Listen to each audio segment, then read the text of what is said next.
Masharipova Umidaman, Parkent tumanida yashayman. Ikkita o'g'lim bor, turmush o'rtog'im bor. Katta o'g'lim Akmal 7-sinfda o'qiydi. Kichkina o'g'lim Aziz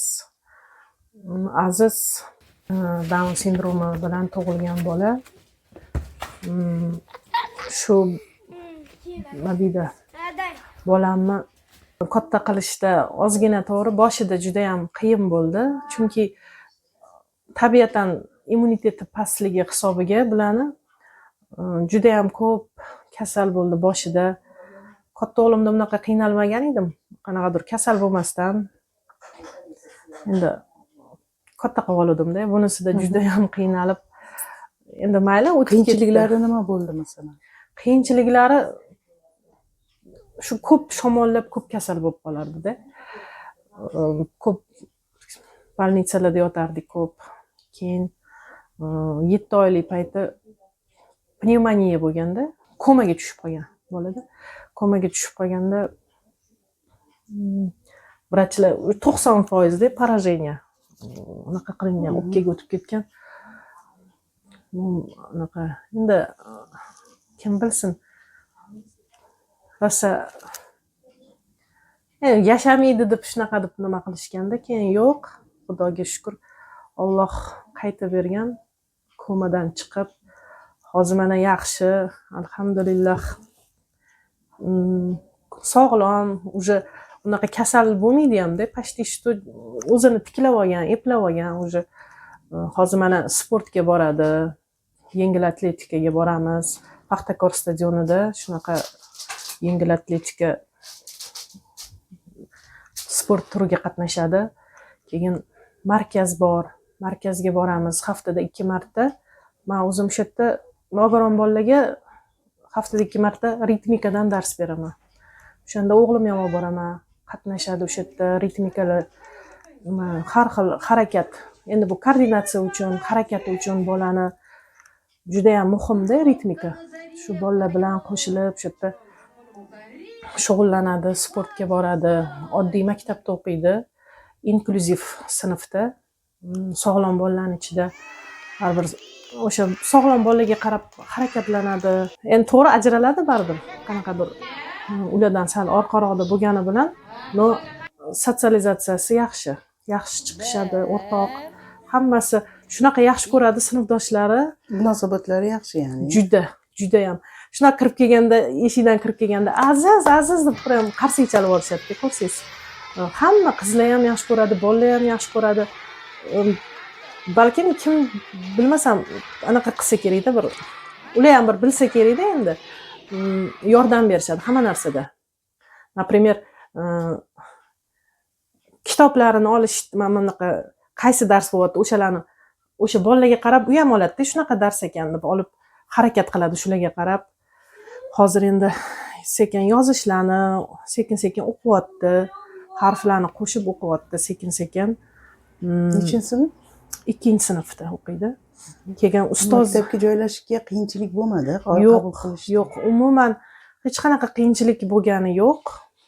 Faqat shu maxsus komissiyadan o'tib keldik, topshirdik o'sha maktabga kerakli hujjatlarini. Qiyinchilik bo'lmadi.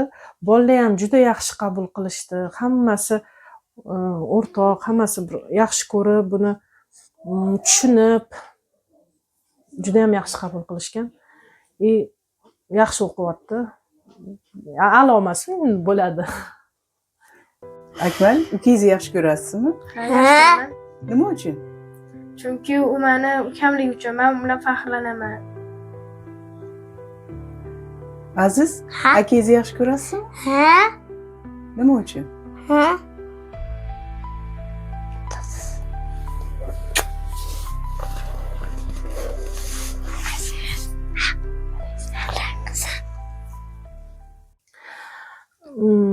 Bular sal kechroq yurar ekanda.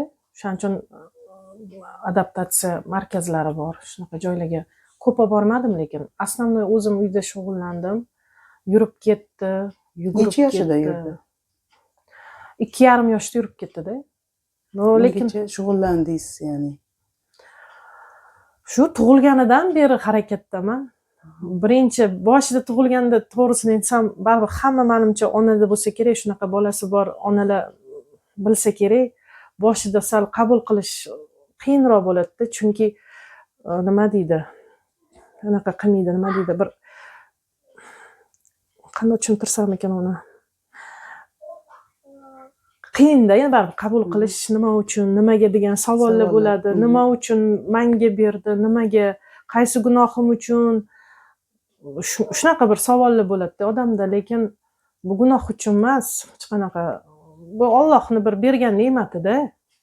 Lekin hozir endi usiz yasha olmaysiz, yaxshi ko'rasiz. Eng yaxshi ko'rgan farzandingizdir ehtimol. U shundoq nima deydi, как будто ozgina uzilib qolsam, misol maktabda darsda o'tirganda ham nimadir yetishmayotgandek bo'ladi-da. Doim birgamiz-da. Doim 24 soat birgamiz. Juda ham yaxshi ko'raman. Yaxshi bola. Ertalab shunda turganda kulib turadi. Kulib turib javobsiz yaxshi ko'radi-da bular ota-onasini. Bir narsani evaziga emas yoki bo'lmasam bir anaqa uchun emas, просто yaxshi ko'radi juda ham. Borligim uchun. Qanday javobsiz yaxshi ko'radi-da. Men juda ham yaxshi ko'raman uni. Allohga behisob shukrona keltiraman. Shu farzandni menga bergani uchun Alloh. O'tadi-yu, meni sinovim, sabrim yetar ekan, shu menga berdi deyman. Menga bu sinov emas, bu siylov deb qabul qilganman. Bu o'g'lingiz Aziz tug'ilgandan keyin hayotingiz o'zgardimi? Juda ham o'zgardi. Ko'p narsani o'rgandim shu o'g'lim orqasidan. Sabr, shukr. Juda ko'p narsalarni o'rgandim. Hayotga boshqacha qarashni boshladim, to'g'risi. Ko'zlarim ochdi desa ham bo'ladi.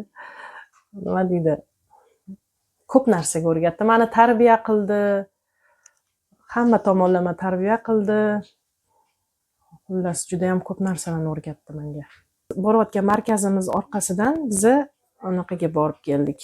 Moskvaga, festivalga bordik, Ufaga bordik 2025-yili. Yozda bordik Moskvaga, Ufaga kuzda bordik. Menga shu markazimiz rahbari Nazirova Gulnor opa menga anaqa tashlab berdilar. Onlayn konkurs bo'layotgan ekan, qatnashib ko'r deb aytdilar. Keyin shu bilan men topshirdim, arizalarimni topshirdim. Keyin video tashlash kerak ekan, shu bolalarni o'ynaganini. Videolarini tashlab berdim.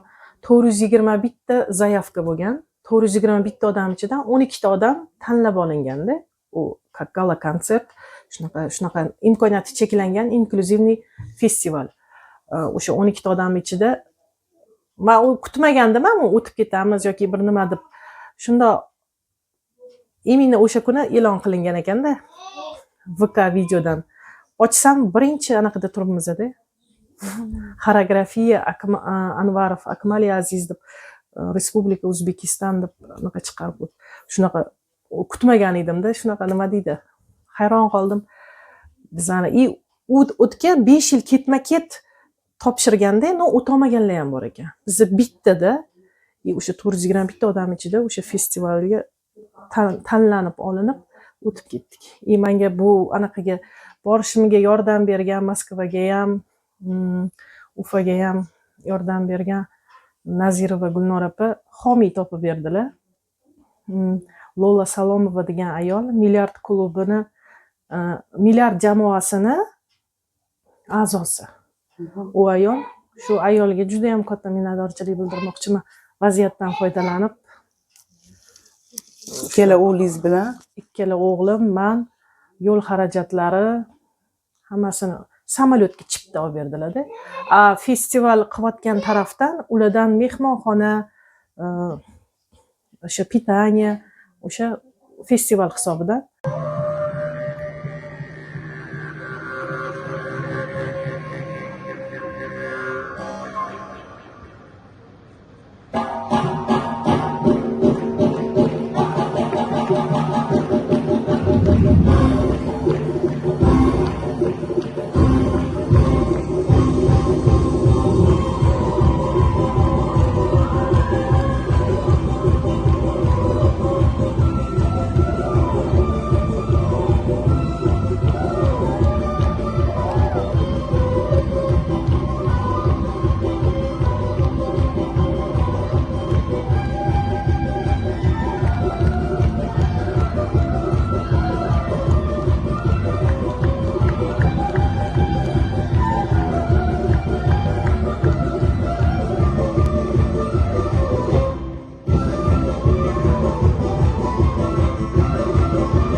Azizga qanaqa taassurot qoldi bundan?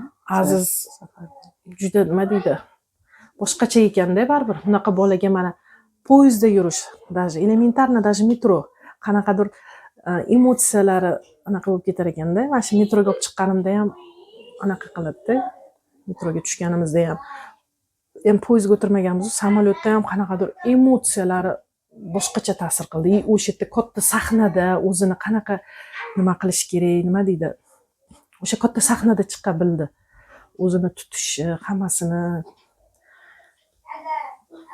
baribir boshqacha ta'sir qildi. Hozir mana o'sha sahnalarga hech qanaqa hayajonsiz bemalol o'zi chiqib o'ynab Bu yerda ham qatnashasizlar? Bu yerda ham bayram tadbirlarida chiqamiz. Mana yaqinda 10-yanvarda Военный akademiya bor, bilsangiz anaqada, Pushkinda. O'sha yerda katta sahnada o'ynashdi. U yerda nafaqat u mani bolam emas, o'sha markazimizdagi hamma imkoniyati cheklangan bolalar o'ynatdi. Moskvada yig'lamaganman, Ufada yig'lamaganman sahnaga chiqqanda bolalarim. Bilmayman. Lekin o'sha men bu o'zim mana shu o'quvchilarim desa ham bo'ladi. Men o'zim ustoz deyishga hali etolmayman, ustoz deb. O'zim o'quvchilarim o'ynaganda ko'z yoshlarimni tiya olmadim. Katta sahnaga chiqishganda shunaqa yig'ladim, yig'i o'zidan o'zi kelyapti-da, o'zim bosolmayman. U bolalar xursand-da, katta sahnaga chiqib o'ynaganiga.